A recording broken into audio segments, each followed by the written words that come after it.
Welcome to the 393 Legacy, a Gorilla podcast.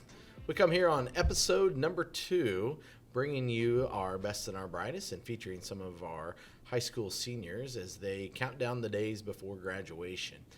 Last week we interviewed Hayden Zerby, and off to a great start. And today we'll visit with Taytum Anderson here in a moment. One of the things we wanted to add was maybe some highlights, a sneak peek per se, into what's going to be happening next week. It's a busy week, as it is about every week here at Solomon. But a couple things that we'd like to highlight.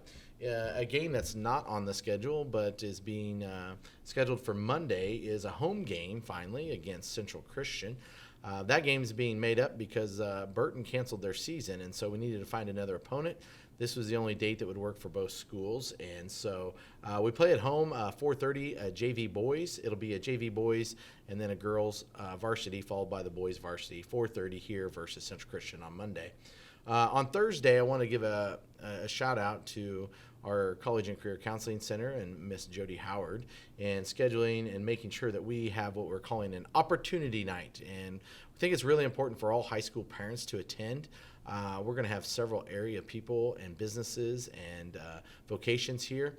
And we call it an opportunity night because I think there's a lot of opportunities for our kids here at Solomon that perhaps our parents don't even know about.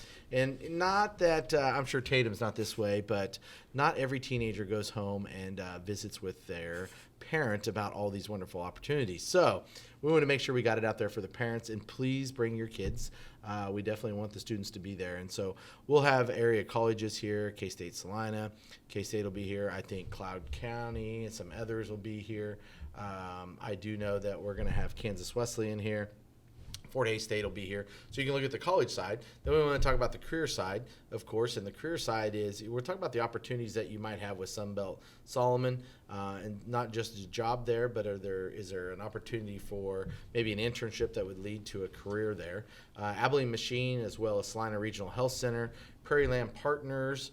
And so we've got a huge array of different opportunities there for you to visit with. And then we want to talk about other things such as, you can get college credit paid for here.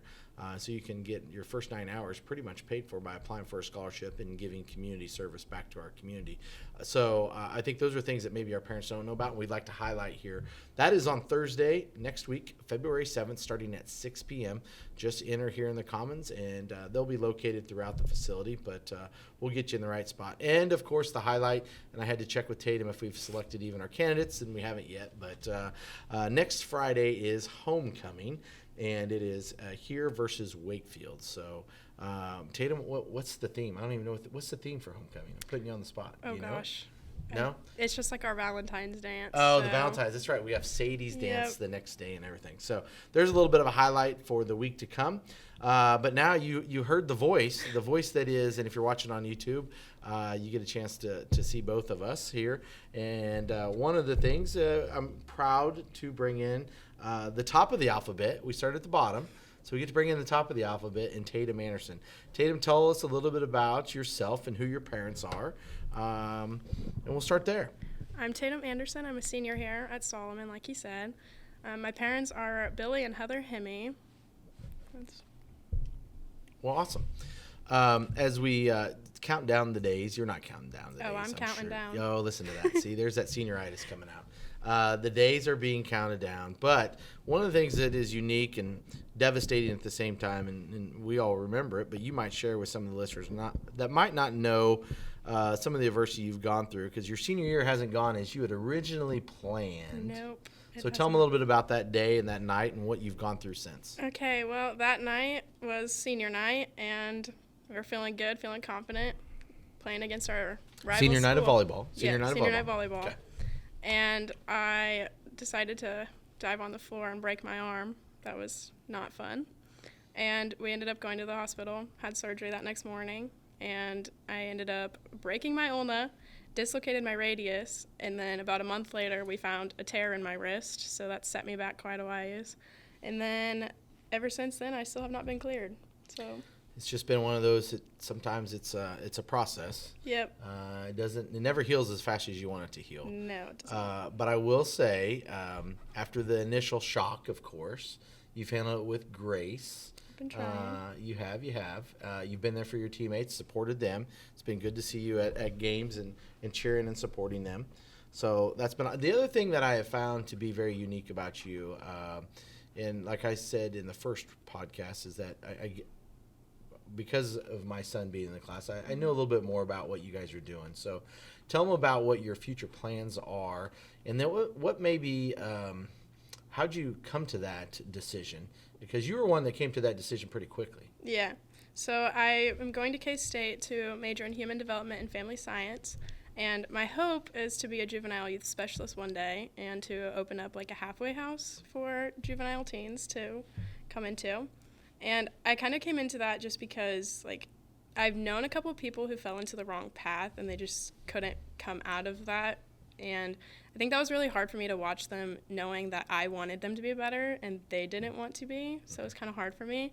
So I just want to give every kid an opportunity to succeed. So that's kind of where I came from that. And, you know, as you tell that story, I sit there and you see that and you have that heart where you want to reach out and give back. And I'm sure throughout let's talk about through your elementary career, there was probably some teachers that sort of helped you academically, you know, as you started to grow and mature and learn all the basics of English, math, science, etc. Is there a certain teacher that you wanted to highlight or a person that was an influence in early elementary school? I would say I was extremely blessed to have so many great teachers in elementary, starting from kindergarten all the way up. But Mrs. Schumar was definitely one that that's stuck spoken out. like someone who knows how to really play the system and really. No, we do have a lot of great teachers, so I appreciate it. Sorry, continue. No, my you're fault. right. Mrs. Schumar was definitely one that stuck out for me, but that was in the peak of going through so many changes, so definitely her. Mrs. Martin, she was always a blessing to be around. And Luke Reardon. And I hope that you reach out. Two of those staff members were no longer with us. Life took them in different directions, and both their spouses got major promotions, and unfortunately we had to lose them. But both, I would agree, were played a significant role in not just your life, but many of the students' lives here. So hopefully you reach out and tell them that, because that's awesome. So now as you started to transition and you talked about what you want to do in the future, and you've had the opportunity to attend some Salina Area Tech classes, and you'll graduate with how many 29 college hours. 29 college hours as you walk across the stage. So basically going in as almost a sophomore. So that's great news, and at a reduced price. And that's back to not a plug, but seriously, that's a reason to come on next Thursday and make sure our freshmen and sophomore parents, if it's their first time through this, that they know that opportunity is there. But as you do that, you probably met some professors at Salina Area Tech and even our high school teachers, someone or some people, maybe more than one, that have maybe helped you go through the adversity and help sort of narrow in what you want to do after high school. Yeah, I would say Mrs. Vinson was definitely one that helped me decide. She's always been supportive because I changed my decisions a few times. So she was always there to help me. And then my CNA professors, they were always very helpful. They're the ones that really started in on like the helping other people. Good. And you're still probably going to change your mind at least one more time, if not two or three. That's the average. I'm hoping not. Well, that makes it easier, but it's okay if it changes. It'll probably be within that same field of study would be my guess. What about memorable moments? You talked about, unfortunately, a memorable moment that's one you don't really want to remember. But are there some other moments that you can tell on air that's appropriate for school? And please, please, please, please don't bring up TikTok videos in the locker room. Not that there would ever be a TikTok video made in our locker rooms or classrooms. Oh, no, never. Yeah, and I only joke about that because I came around last year. I came around the hallway, and a junior high girl was doing a TikTok video in the hallway. And I'm like, okay, didn't realize it until that point that, okay, this is a reality. It does happen. But besides that, are there other things that, memorable moments that you'd like to share with everybody? Definitely our volleyball sub-state sleepovers.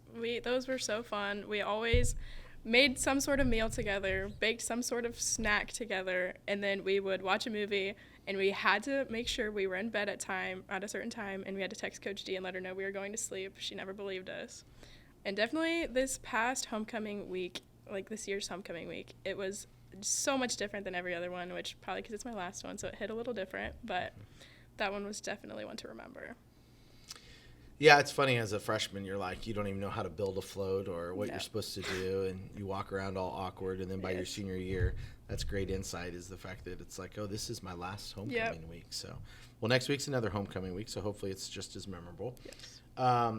There's friendships and relationships that are built throughout your years here at school, and you've been here all 13 years, right? Yep. Okay, so that's a rarity right there in of itself. But through those 13 years, friendships have come and friendships have gone, but friendships have deepened as well. Mm-hmm. And it could be somebody that's even here. It could be somebody that you've met at a conference, at an FCCLA conference. It could be somebody at your church, wherever it might be. Anybody you want to talk about who's meant something special to you? Kylan McCook. Although she's 2 years younger than me, she has been someone who has pushed me to become just a better person in general. She's been there through this year's struggles, like past year's struggles. She just always knows what to say. When she doesn't, she's just there to comfort me, make sure I'm feeling okay. That's awesome. Yes. That's awesome. As we just talked about being that awkward freshman. So there's a group of freshmen. Actually, the person you just mentioned has a sister going to be a freshman next year. So if you're to think back to those 8th graders that are coming in, any words of advice as you look back now over 4 years? I would say that to just take it slow. Like, you have time. I was one of those people that felt like I had to know everything right then and there about my future. And you don't. Like, you have time to figure it out, and there's people around you that'll help you and support you through it. What are some classes that you took besides the core, not to take away from core, what are some classes here at Solomon that you took that allowed you to explore that, like you're talking about? A lot of Mrs. Vincent's classes. I'm pretty sure I took about every single one of them. She has so many different opportunities on, like, there's, like, her culinary classes, her event planning classes, all of those just helped me figure out what I did and did not like about my future. Good. So as we start to wrap up the podcast, what as we look maybe 5 years down the road, you're walking across the next stage, you've got your college diploma. As you look back at those years, what are you gonna reflect back and remember about Solomon? I know it's a little hard, but you know, as you look back in your time here, what's something that you're proud of? Something that you're like, you know, I'm so happy I was involved in this. I'm so happy that I got a chance to do this. Just any fond, not just memories, but just a reflection of how it's impacted you and your experiences here at Solomon. When I look back in about 5 years, I'll probably be thankful that it was just such a small community, and I can come home anytime and still know everything that's going on and everyone that's here, and just knowing that it's always a place that, like, I belong to. Yeah, once they say once a gorilla, always a gorilla, Yes. and you're always welcome back. It's always a part of the gorilla family, and it'll be that way forever. And you've got a close friend. It sounds like you'll be back for a couple of years Yeah. and supporting her, of course, as well. Well, Tatum, we wish you nothing but the best at K-State. You chose a good color. Bleed purple. We love it. For our KU fans out there, relax. There'll be someone that will bleed the crimson and blue, I'm sure, before we're done with these podcasts. But thank you for your time. We wish you nothing but the best. I know the countdown. How many days left do we know? There's about 99, I think. About 99 days of actual days. That's including weekends. Yes, that's including weekends. 99 days until they walk across the stage. So enjoy those last 99. It will go extremely fast, just as the 4 years have. So, Tatum, I thank you for your time. That concludes the 393 Legacy Podcast, and we will be back next week. And thanks for tuning in. Once again, you can join us on Spotify or watch us on YouTube. Have a great week.